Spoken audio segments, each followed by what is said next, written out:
I used our dog to punish my boyfriend, and he called my bluff in the most soul-crushing way possible.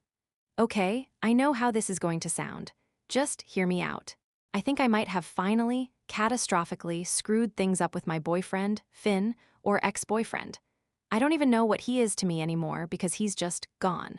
The silence in our apartment is deafening. His side of the closet is empty. That stupid, worn-out university hoodie he always wore is gone. Milo's water bowl isn't by the door anymore, and the little leash hook next to it is bare. It's all just gone, and my phone has been dark for 48 hours. My thumb is raw from swiping down to refresh my messages, a constant, useless prayer for his name to pop up. Nothing. You have to believe me when I say he drove me to this. It wasn't supposed to end like this. I wasn't trying to end us. I was trying to save us. I just wanted him to feel something for once, to fight for me, to show an ounce of the passion I was pouring into this relationship. I was so tired of the silence, of feeling invisible, so I did something. I know it was a mistake now, a terrible, nuclear-level mistake. At the time, it felt like the only move I had left on the board. I thought it was the only way to make him see me, to finally break through that wall of calm indifference he'd built around himself. But the joke's on me, isn't it? I was waiting for the frantic calls, the desperate texts. Instead, I got nothing, just this echoing void. He didn't just leave, he erased himself. And in the process, he took the only pure good thing in our lives with him, leaving me completely alone in the wreckage I created. Please, someone just tell me, how do I fix this? Living with Finn was like living with a ghost who occasionally paid half the rent. You probably think I'm a monster, and maybe I am, but you don't know what it's like to scream your heart out and get nothing back but a calm, patient stare. He never yelled, he never slammed a door. In 3 years, I never once heard him raise his voice. He was physically present, a warm body next to me in bed, a figure on the couch scrolling through his phone, but emotionally, he was 1,000 miles away. I'd try to connect, asking about his day, and get monosyllabic answers while his eyes remained glued to the screen. It felt like I was a piece of furniture, something so familiar he no longer needed to acknowledge it. Instead of fighting, he had his own arsenal of silent, soul-crushing weapons. He was the king of passive aggression, a master of plausible deniability. It was an art form for him. If I was upset about him being out late with his work friends again, he wouldn't argue. He'd just say, "You're right, I should have texted," with the same tone he'd used to order a coffee. Then the next morning, my favorite ceramic mug, the one my late grandmother gave me, would be in pieces on the kitchen floor. "Oh my God, Lee, I'm so sorry," he'd say, looking genuinely distraught. My hand slipped, but his hands never slipped. He was a database analyst, for God's sake. His entire life was built on precision and control. Another time, I had a crucial presentation and had asked him 3 times to make sure he picked up my suit from the dry cleaners. He forgot. I had to present in a wrinkled blouse, feeling unprofessional and humiliated. His apology was perfect, filled with self-reproach, but the damage was done. It was death by 1,000 paper cuts. Arguing with him was like punching a wall of cotton. I'd throw all my frustration, all my hurt, all my words at him, and they would just disappear. He would absorb it all, his face a mask of placid understanding, his body language infuriatingly relaxed. He'd listen, nod, and wait for the storm to pass. He'd wait until I was exhausted, crying, and utterly defeated by his impenetrable calm. And then, only then, would he deliver the final blow. "Feeling better now?" he would ask softly, as if I'd just had a childish tantrum over a spilled drink. That question was designed to make me feel small. It was designed to make me feel insane, to make me question if the initial hurt was even real. It was the most effective form of gaslighting I've ever experienced. But then there was Milo. We got him from a shelter a 1.5 years ago. A scruffy, golden-haired mutt with one floppy ear and eyes that held the entire universe's supply of love. Milo was our bridge. He was the one thing that could shatter Finn's composure. When Milo would greet him at the door, wiggling his entire body with a joy so pure it was almost violent, Finn's face would transform. This genuine, unedited smile would spread across his lips, and he'd drop his bag, his keys, everything, and get on the floor to wrestle with him, baby-talking him in a goofy voice I never heard otherwise. "Who's my good boy? Who's my best boy?" I would watch them, my heart aching with a mixture of love and a bitter, corrosive jealousy. That was the man I fell in love with. That unguarded, joyful person was still in there, but Milo was the only one who had the key. For me, he had his walls. For the dog, he had nothing but pure, unfiltered affection. Finn remembered Milo's gotcha day from the shelter and bought him a new squeaky toy. He forgot our anniversary a week later. Milo was the only thing in our lives that felt real, the only topic that didn't feel like a minefield. He was our shared language of happiness. And I, in my desperation, started to see him not just as our dog, but as my only leverage. The only thing Finn truly, deeply cared about. A dark, ugly thought began to sprout in the back of my mind, and in my loneliness, I started to water it. If he wouldn't fight for me, maybe, just maybe, he would fight for him. The final straw wasn't a grand betrayal. It was something small, almost laughably mundane, which somehow made it hurt even more. It was our 3rd anniversary, 3 years. It felt like a milestone, a point where things should either solidify or break apart. I wanted to believe in the former, so I planned. I bought his favorite cut of steak, a ridiculously expensive bottle of red wine he'd pointed out once, and I even baked the lopsided, slightly burnt chocolate cake he loved, because it reminded him of his mom's. I spent the entire afternoon cooking, filling the apartment with the kind of warm, inviting smells that were supposed to signal love and celebration. 6 o'clock came and went. Then 7. At 7:30, I got a text. "Hey, stuck in a meeting that's running late, be home soon." No apology, no affection, just a status update. I stared at the message, the simmering pot on the stove blurring through the tears welling in my eyes. The steaks were getting cold. The candles I'd lit were burning down, dripping wax onto the tablecloth. He walked in at 9:15. He looked tired, loosening his tie as he dropped his briefcase by the door. "Hey," he said, giving Milo a quick scratch behind the ears. "Sorry about that. Sinclair is on a warpath about the quarterly reports." He walked into the kitchen, saw the elaborate dinner, the 2 wine glasses, the sad, drooping candles. And for a second, I saw a flicker of panic in his eyes. Pure, unadulterated panic. He'd forgotten. He had absolutely, completely forgotten. "Oh," he said, the sound hollow. "Wow, you cooked. It's our anniversary, Finn," I said, my voice dangerously quiet. The color drained from his face. "Oh God, Lee, I am so sorry." It completely slipped my mind with everything at work. And that was it. That was the moment something inside me snapped. It wasn't the forgetting, not really. It was the excuse. It was the casual way he let work become the scapegoat for everything, the get out of jail free card for his emotional absence. It was the realization that I wasn't even a priority in his own mental calendar. The fight that followed was the same fight we'd had 100 times before. I yelled, I cried, I listed all the times he'd let me down, all the moments I'd felt alone while he was sitting right next to me. And he did what he always did. He stood there and took it. He absorbed my pain like a sponge, his expression a careful mixture of contrition and exhaustion. "I'm tired, Lee," he finally said, cutting through my tirade. His voice wasn't angry. It was just flat, devoid of everything. "I'm just really tired." That was his ultimate weapon. Not anger, but apathy. He was too tired to fight for us, too tired to care. And as I looked at his blank face, the only thing I felt was a cold, hard rage. I wanted to hurt him. I wanted to find a crack in his armor and tear it wide open. I wanted him to feel, just for a second, the same agonizing powerlessness that I felt every single day. That night, I didn't sleep. I lay in bed, my back to him, listening to his steady, even breathing. It was the breathing of a man untroubled, a man who could absorb a hurricane of emotion and then fall into a peaceful slumber. The injustice of it all burned in my gut like acid. With every calm inhale and exhale he took, my rage solidified. It morphed from a hot, messy explosion into something cold, sharp, and purposeful. By morning, the idea had fully formed. It felt less like a choice and more like a chemical reaction, the only logical conclusion to an impossible equation. This wasn't about revenge, I told myself, staring at the ceiling. This was about survival. This was shock therapy for a dying relationship. I waited until he left for work. The morning was thick with unspoken tension. He moved around the apartment cautiously, as if navigating a minefield. He tried to offer a silent peace offering, a hesitant kiss on my cheek before he left. I turned my head at the last second so his lips met the air. I wanted him to leave feeling the chill, to spend his day unsettled, wondering what was coming.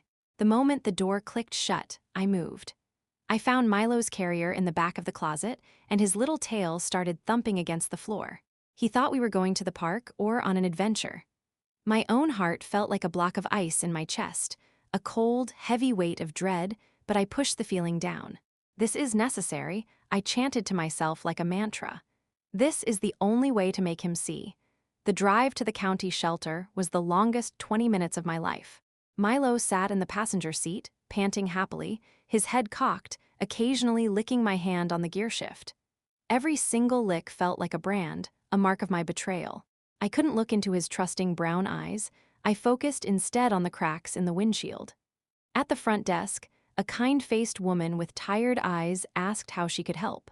The air smelled of bleach and a faint, sad animal scent. I mumbled a well-rehearsed lie about a sudden family emergency, that I had to go out of state for a week and had no one to watch him. She nodded sympathetically and explained their 72-hour hold policy. That I could reclaim him without question within that window before he'd be evaluated for general adoption. 72 hours. It seemed like an absurdly long time. I was sure this would all be over in 2 hours max. I knelt down in the sterile reception area and gave Milo one last hug, burying my face in his warm, familiar-smelling fur. "I'm so sorry, buddy," I whispered into his ear, my voice cracking. "This is just for a little while. I'll be back so soon." He licked the tears from my face, confused but still so full of unconditional love. A volunteer with a gentle smile took his leash. I watched him trot away, looking back once over his shoulder, his tail giving a hopeful little wag before he disappeared through a set of double doors. That image is now seared into my brain, a permanent ghost behind my eyes. I walked out of the shelter, my hands shaking so badly I could barely unlock my phone. I stood in the parking lot, the sun feeling unnaturally bright and cruel. I took a picture of the shelter's bland, institutional sign, County Animal Services. Then I sent it to Finn. My fingers flew across the screen, typing out the words that had been rehearsing in my head all morning, each one a carefully crafted weapon. "Now do you care?" I wrote, the quotation marks dripping with a venom I didn't know I possessed. "I'm done being ignored, Finn.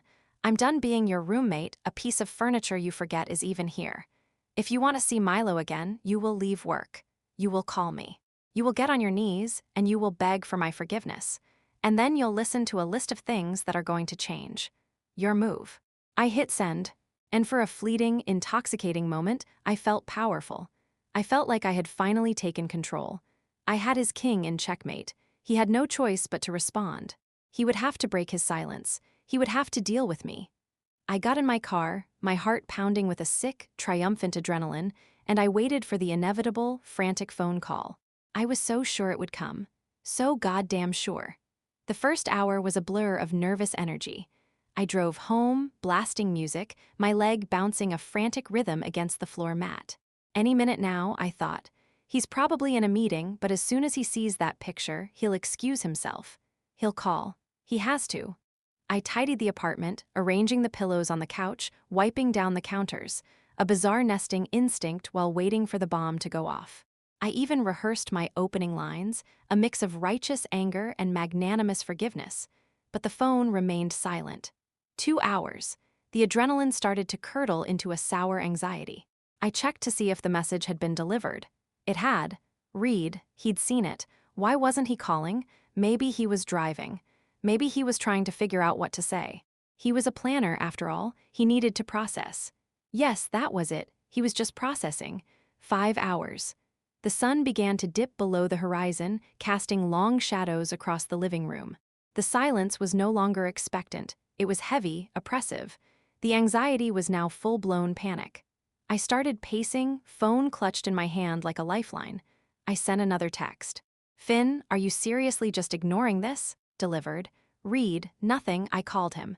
It rang once, twice, 3 times, and then went to voicemail. His voice, cheerful and professional, filled my ear. "You've reached Finn. Can't get to the phone right now?" I hung up before the beep. My heart was hammering against my ribs.